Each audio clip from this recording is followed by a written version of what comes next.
Hello, I'm Nikki Going and I'm recording this presentation on behalf of Enhanced Language Services or ELS. This presentation is on The Morning Sun is Shining by the South African poet Olive Schreiner.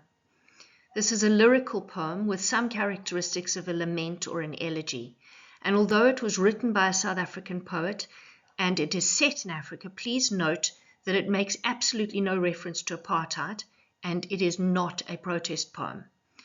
Although I have no way of knowing what will appear in the matric final examinations, it is worth noting that every literature examination for the last 20 years has included at least 2 poems by African authors. I hope that you enjoy this presentation and that you find it useful. Before we start, I would just like to give you some background information on Olive Schreiner. Remember that you will never be examined on background or historical information, but that it is important to understand a poet and their context. Remember, context is the psychological and physical environment in which they wrote. Because if you understand a poet's context, it helps you to make sense of their writing. Now, Olive Schreiner was born over 130 years ago, so it is tempting to dismiss her as old-fashioned and irrelevant. She was born on the 24th of March, 1855, which was a long time ago. But there are 2 reasons why her writing is still relevant today. Firstly, she was an exceptionally talented South African author who lived in South Africa for many years and based her writing specifically on South Africa. Unlike many British and European writers, her perspective on Africa was not Eurocentric. A Eurocentric view of Africa is one that sees Africa in terms of how it compares to Europe and other so-called first world countries, and usually sees Africa in unfavorable terms. Instead, Schreiner, like other Afrocentric writers, simply sees and celebrates Africa on its own terms for what it is.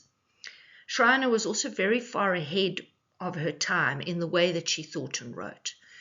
Firstly, it was highly unusual for women at the time to openly have their own opinions and express them in public, never mind openly admitting to being a feminist and having doubts about many aspects of Christianity and her Christian upbringing.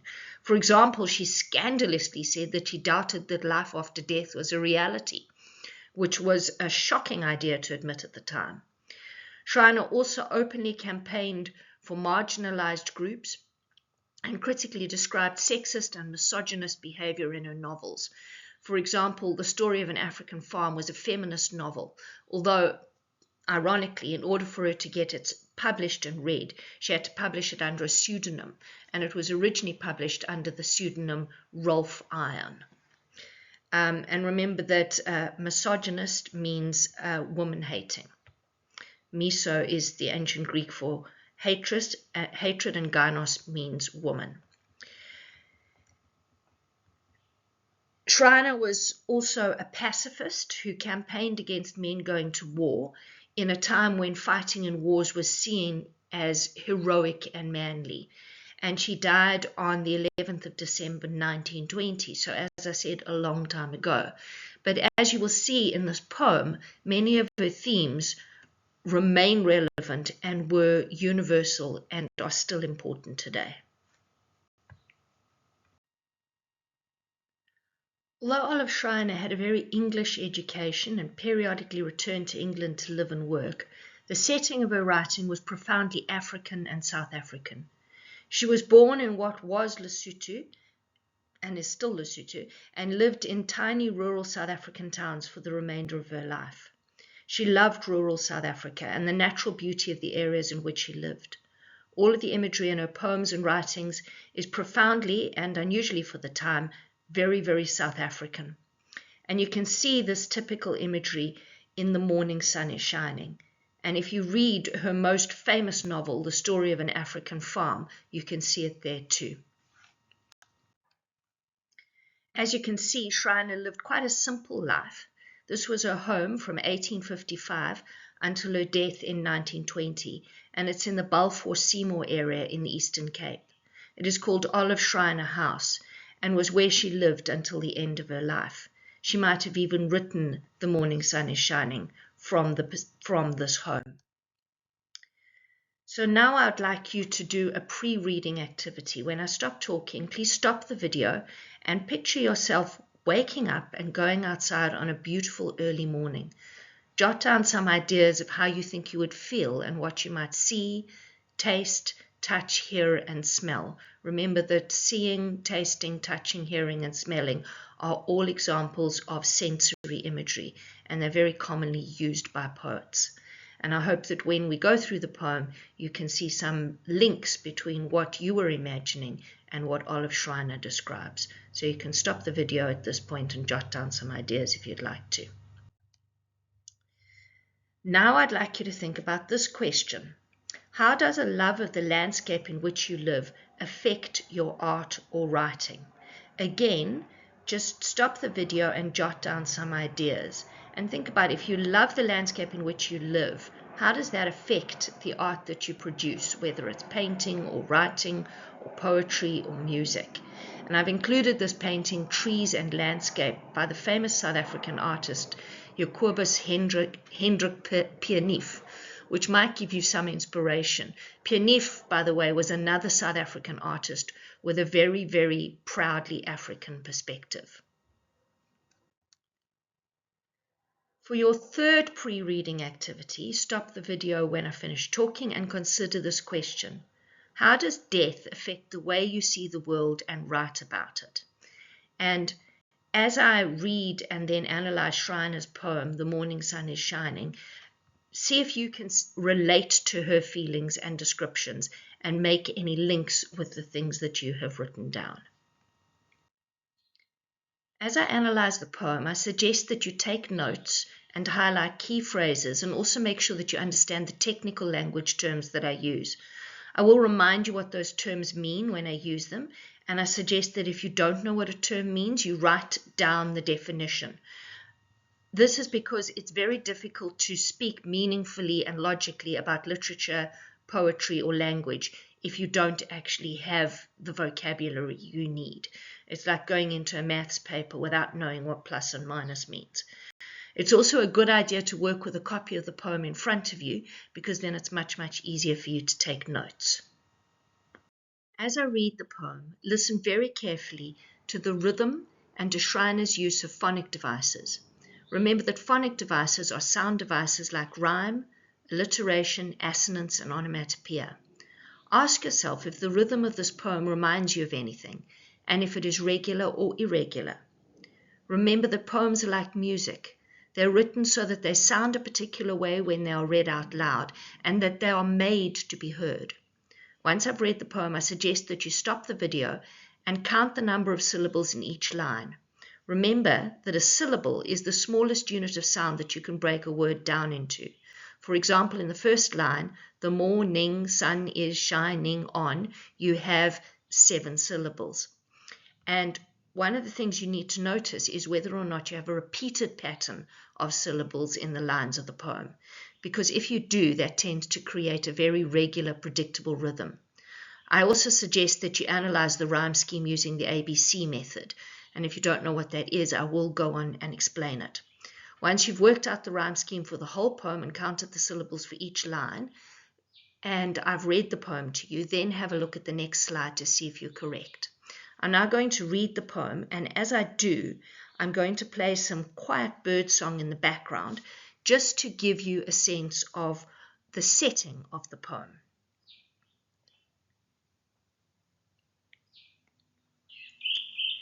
The morning sun is shining, Olive Schreiner.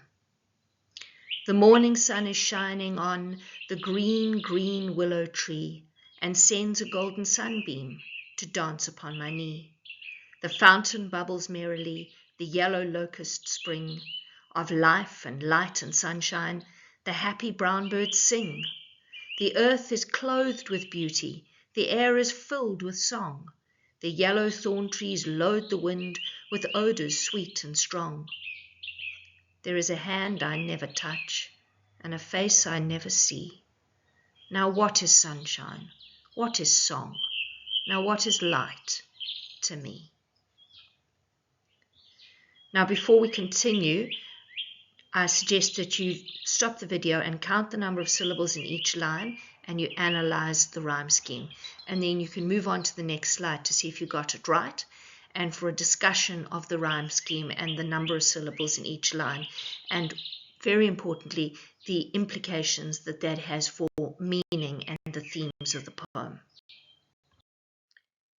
If you counted the syllables in each line and worked out the rhyme scheme as I suggested earlier, you would have seen that the first 4 lines have 8, then 6, then 7, then 6 syllables. And I've indicated the syllable breaks with a / and the number of syllables for each line in brackets after the line. Do you notice a pattern? As each line has a similar number of syllables, this creates a very regular rhythm. In terms of the rhyme scheme, I've indicated it with letters. Where the words at the end of a line rhyme, they get the same letter, and I've used the same color to make it even more obvious to you. If you don't know how to annotate a rhyme scheme, I'm now going to explain. So the rhyme scheme in this poem is A for line 1, which ends in the word on.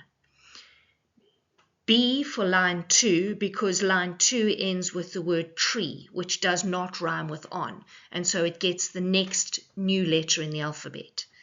Line 3 gets C, because it ends with sunbeam, and sunbeam doesn't rhyme with on or tree. And then line 4 gets a B, because it rhymes with tree. Knee and tree rhyme, and so they get the same letter.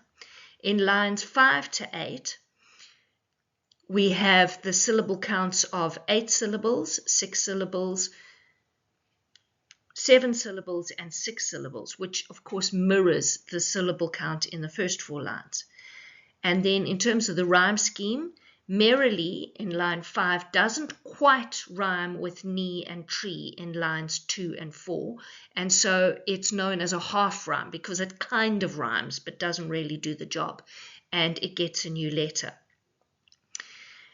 So you can see that what you've got is a pattern that is repeated every 4 lines, both in terms of the rhyme scheme and very nearly in terms of the rhythm scheme, although there is a slight change to the rhythm scheme in the second half of the poem, which gets even slower, and I'll tell you about that in a little while. And can you hear that because the line lengths are so similar, the rhythm of the poem is very similar to the sing-song rhythm of a nursery rhyme. You know, you've got that da-da-da-da-da-da-da-da-da-da-da type rhythm. And if I read it in a very exaggerated way, you'll hear it. The morning sun is shining on the green, green willow tree and sends a golden sunbeam to dance upon my knee. And as we discuss the poem further, think about why Schreiner would have chosen a nursery rhyme rhythm for a poem about nature. You know, the connection is not automatic. You might have also noticed that the whole poem consists of just 4 sentences, and each sentence is split using enjambment over 4 lines, and that the rhyme scheme and the rhythm scheme divides the poem into the same 4 sections, each of which consists of 4 lines. Remember that a set of 4 lines in poetry is known as a quatrain, and the way you can remember the word quatrain is, if you think about your studies in geometry and mathematics and maths lit, quad is Latin for 4. We talk about quadrilaterals, for example. So a quatrain is a set of 4 lines that are related in terms of their rhythm, their rhyme scheme, and quite often their content and the use of enjambment.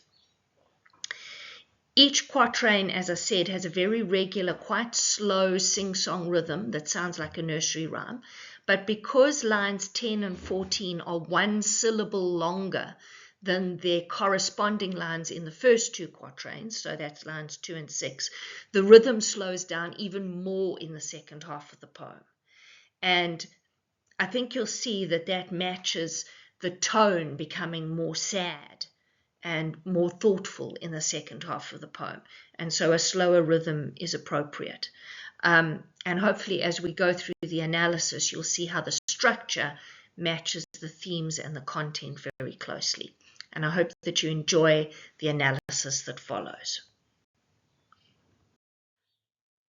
Before I begin the line-by-line analysis of the poem, it's important to note that Schreiner had been profoundly affected by death and loss from a very young age.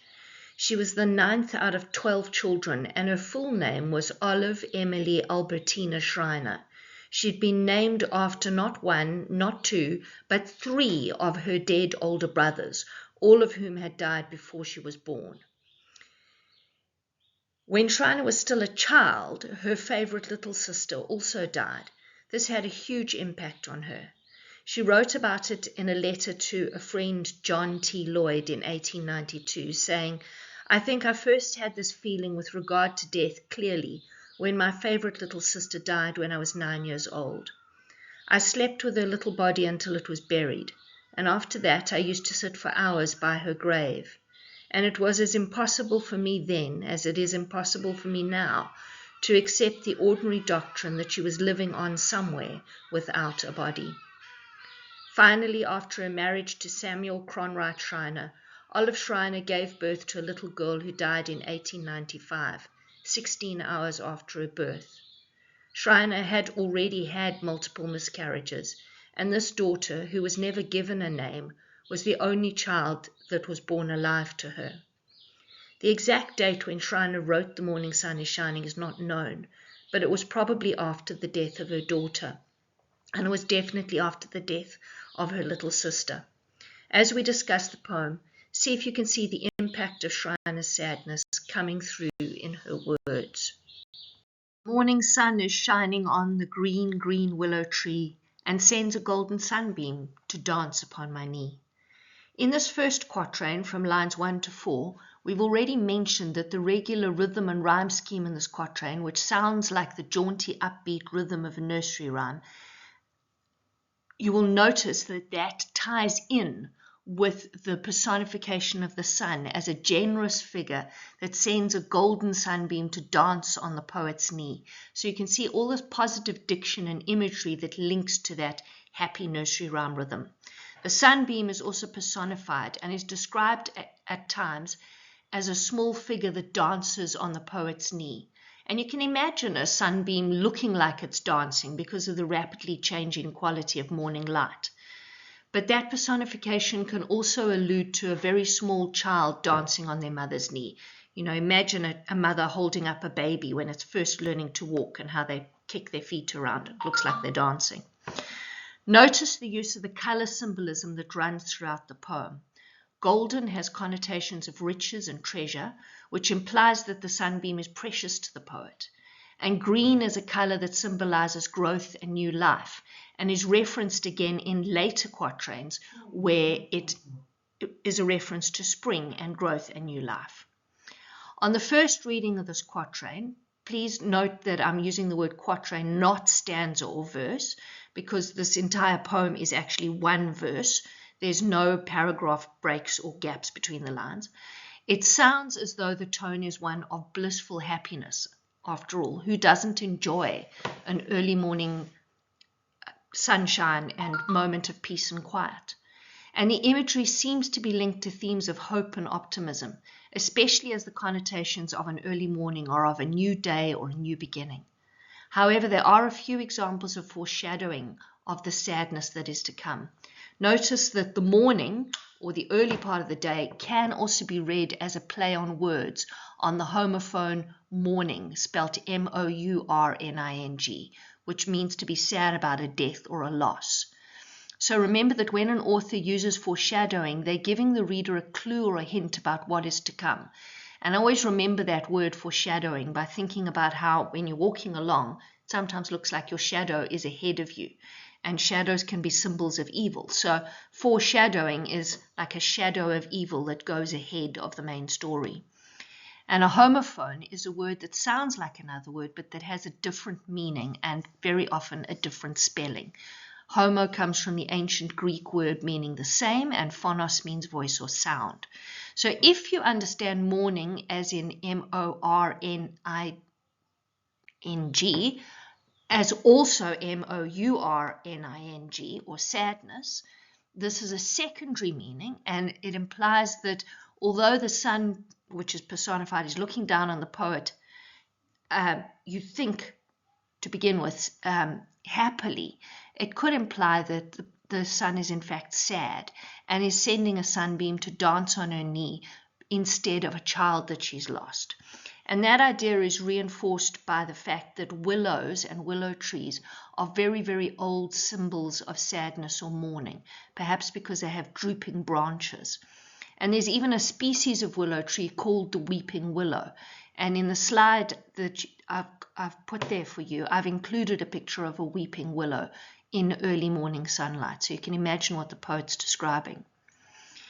And then finally, have you ever noticed that when you have lost someone at the end of a relationship or a death, and you're extremely sad about it, it doesn't matter what you're looking at or what you're talking about, you cannot stop thinking about that missing person.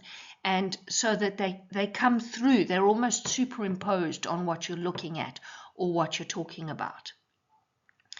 And their presence comes through in the words. And you can sense this dead or missing child in some of Schreiner's words. For example, the green, green willow tree and the golden sunbeam that dances on the poet's knee imply that the poet notices that these things are beautiful, but they also remind her of children and children that she's lost. The language is reminiscent of children. And instead of those things making her happy, they make her sad. And, potentially she's mourning her little sister or that child that she lost. And of course, if you think about the rhythm of the nursery rhyme that's coming through this, that is also quite applicable to this whole idea of her constantly thinking about these children. So you can see that on a second careful reading of the poem becomes a lot more ambiguous. It's open to a very different, alternative, even contradictory meaning. Fountain bubbles merrily, the yellow locust spring, of life and light and sunshine, the happy brown birds sing. So in the second quatrain, lines 5 to 8, we read a quatrain that seems to have an entirely happy tone as the poet celebrates the beauty that surrounds her. To bubble, as the fountain does, is a verb, and it refers to the sound of flowing water, and colloquially, or in conversational English, to bubble up or bubble over means to feel an intensely positive feeling, usually of joy. The word merrily means to do something in a cheerful, happy way. So it seems that the fountain, personified, is entirely happy. The locusts, which are insects similar to grasshoppers that can jump very, very high. You can see a picture of a locust in the bottom left-hand corner with these enormous thighs for jumping, are leaping around energetically. They spring.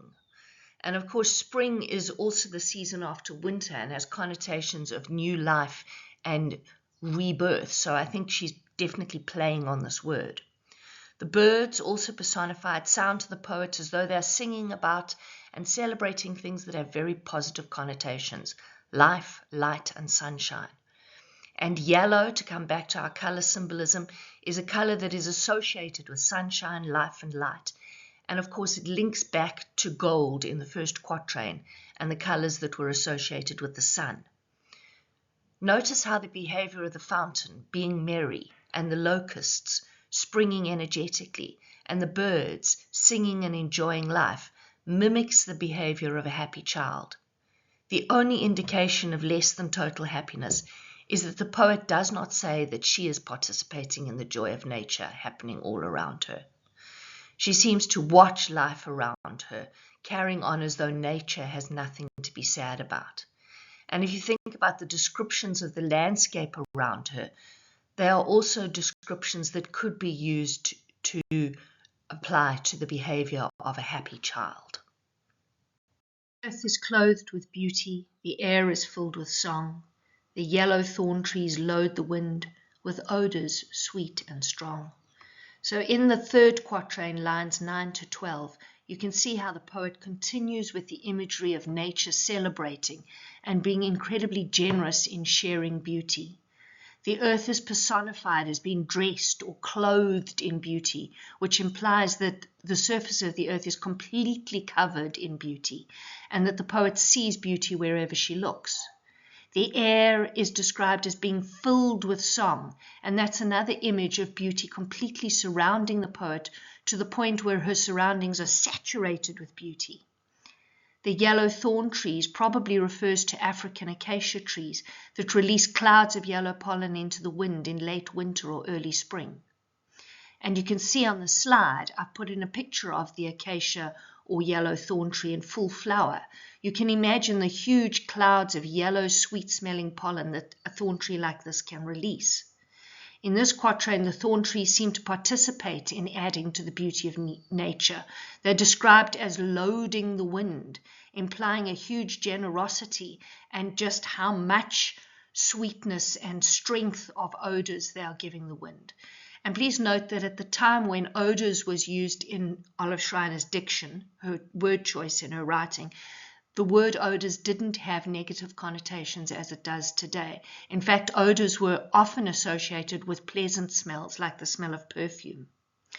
Notice the alliteration of the S sound in sweet and strong that links these two ideas and highlights the beautiful but almost overpowering smell of thorn tree pollen that seems to surround the poet.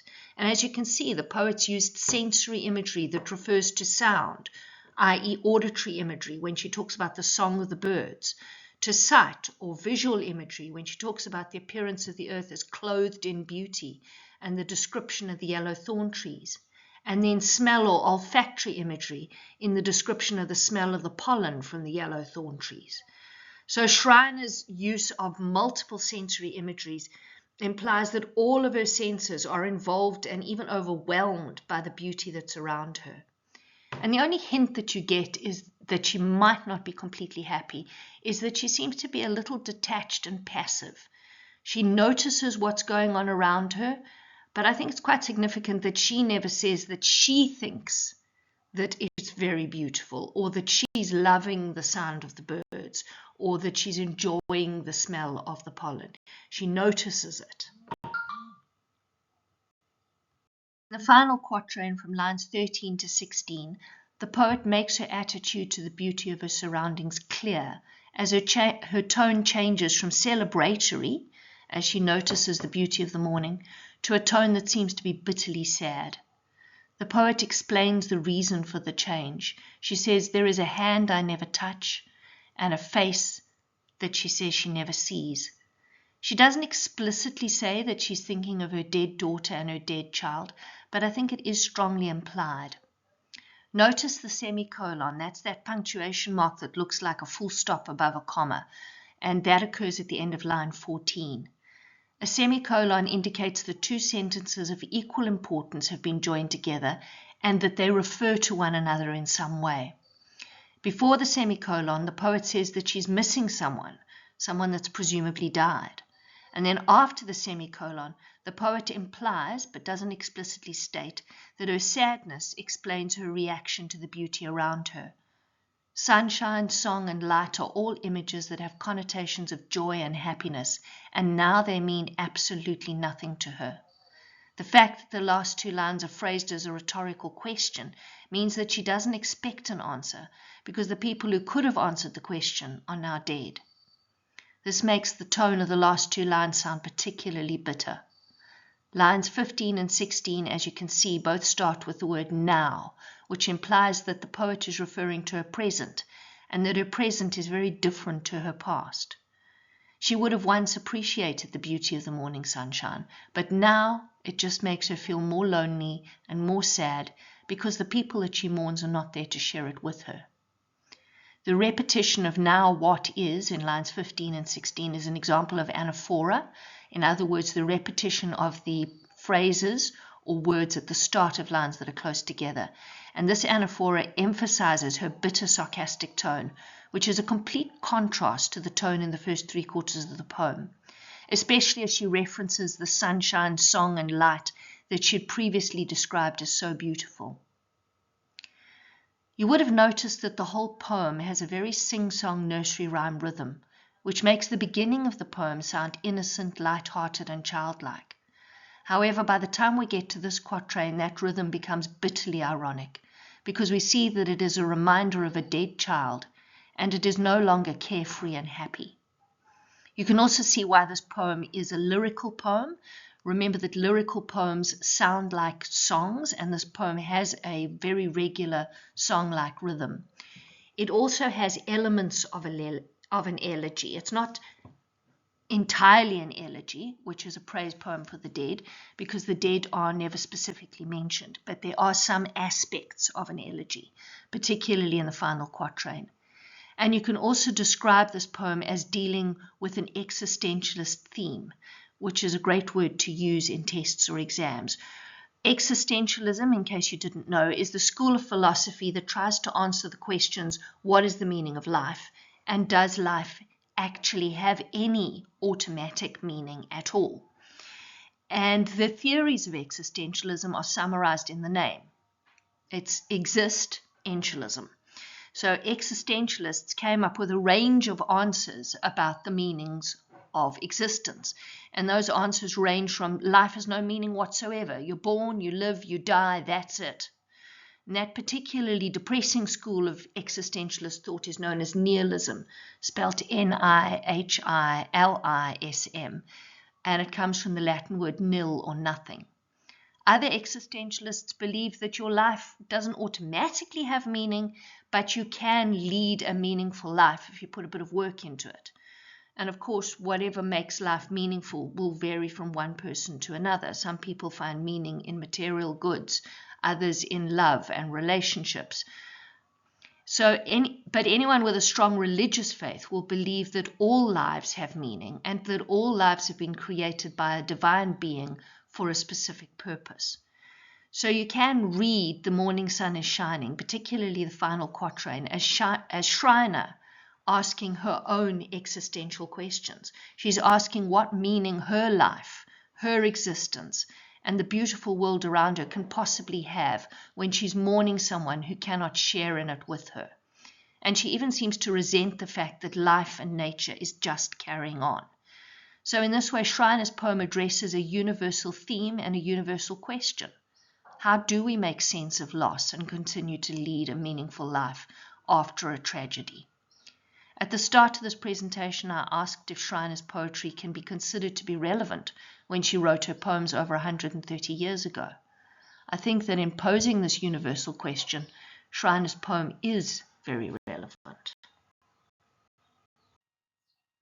On this slide, I've given you a typical sample essay question. Olive Schreiner's poem, The Morning Sun is Shining, features a dramatic shift in tone.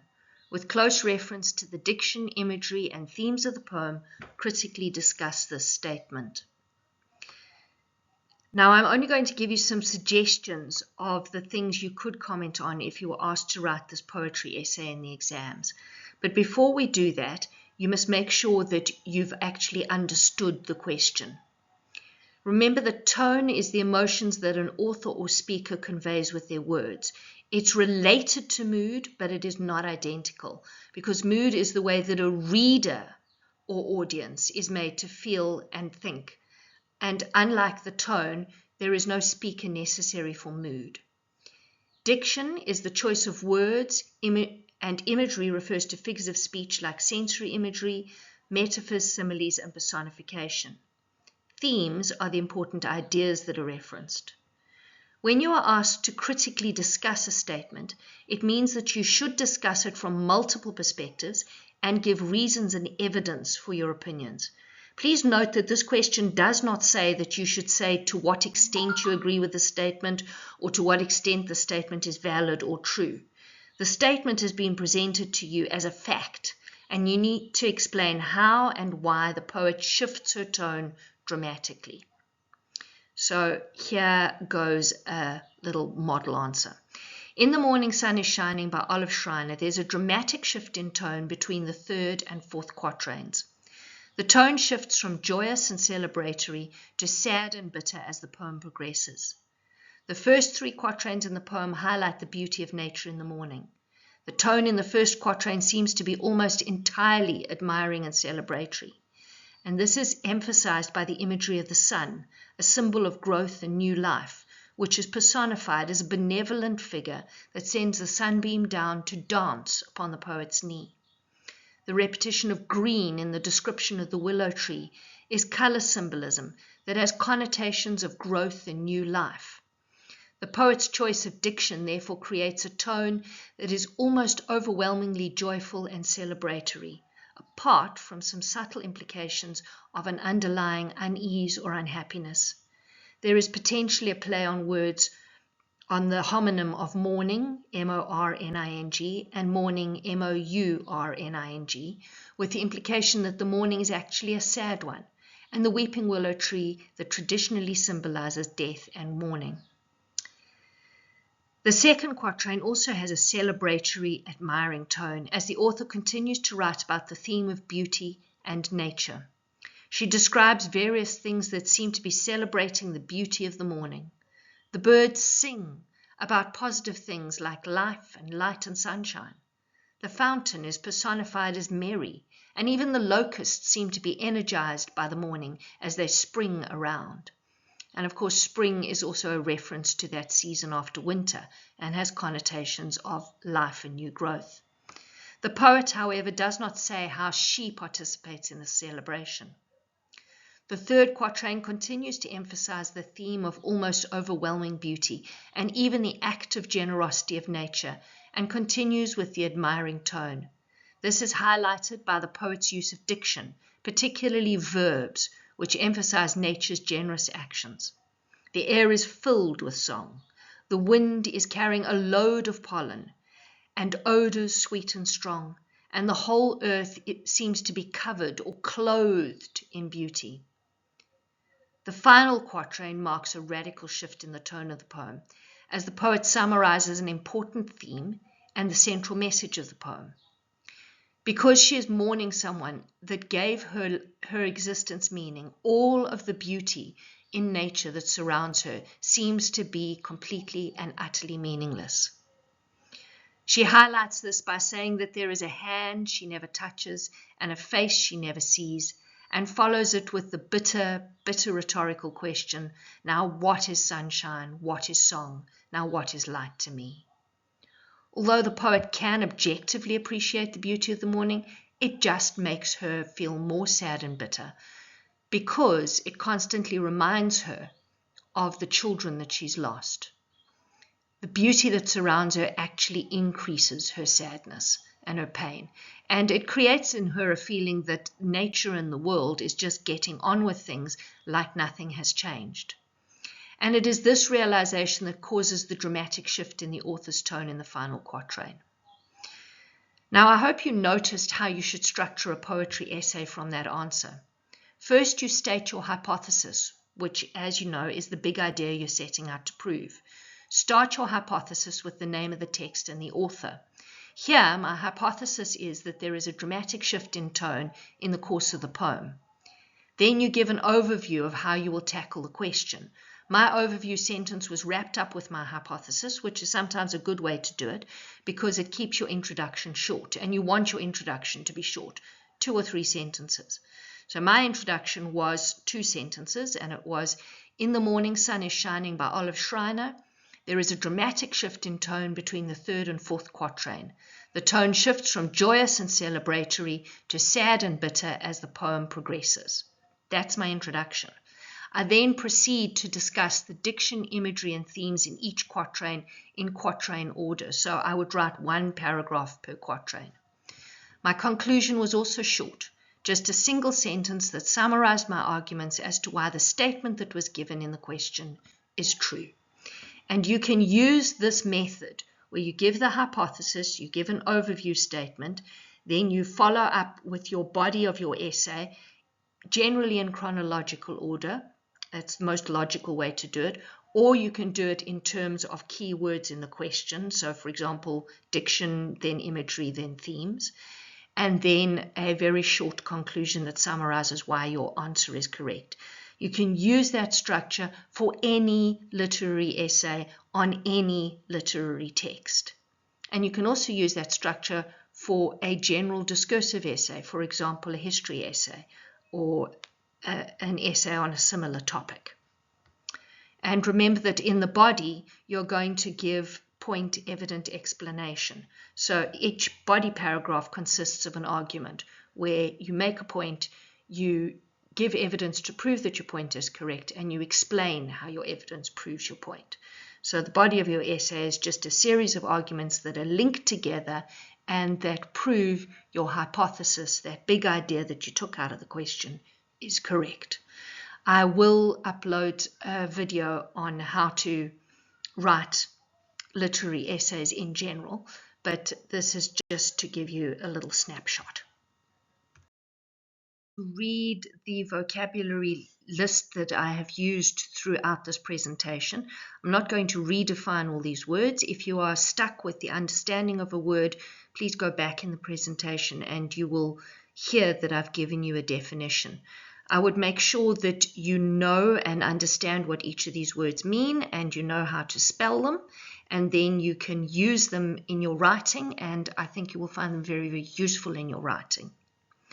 So in terms of general vocabulary, Eurocentric perspective, misogyny and sexism, pseudonym, existentialism and nihilism. Vocabulary about structure, syllable and syllable break, regular rhyme, half rhyme and rhythm scheme, quatrain, please note there are no stanzas in this poem or verses, lyric poem, elegy, lament, existentialist poem, enjambment, diction, including colloquial or conversational language, anaphora, and repetition. In terms of figures of speech, please don't mix these up with parts of speech. Parts of speech are things like nouns, adjectives, pronouns, etc. So the figures of speech that we referenced in this presentation were sensory imagery, allusion with an A, ambiguity, a play on words and homophones, foreshadowing, symbols or symbolism, sensory imagery, mood and tone, irony and sarcasm, rhetorical question, metaphors, similes and extended metaphors, connotations and implications.